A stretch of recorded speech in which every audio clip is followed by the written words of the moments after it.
À quoi ça sert? Ça veut dire quoi ça? Pourquoi c'est comme ça? C'est où? C'est qui lui? Un jour, une question. Pourquoi parle-t-on du porte-avions Charles de Gaulle? Portant le nom du président qui a fondé la Ve République, le Charles de Gaulle est le navire le plus important de la marine française. C'est le seul porte-avions de la France. Il transporte entre 20 et 25 avions de combat comme les fameux Rafale.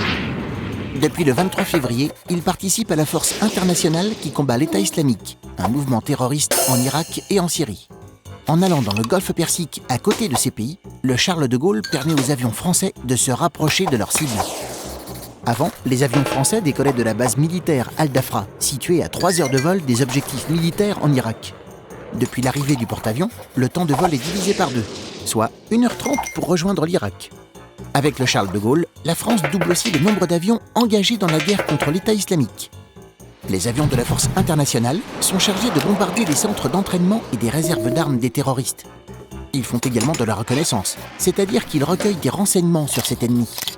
La prolongation des frappes aériennes ayant été votée le 13 janvier, l'engagement du Charles de Gaulle est un renforcement de l'armée française dans la guerre contre l'État islamique.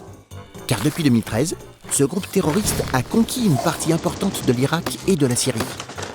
Il s'est notamment emparé de réserves pétrolières qui lui rapportent beaucoup d'argent.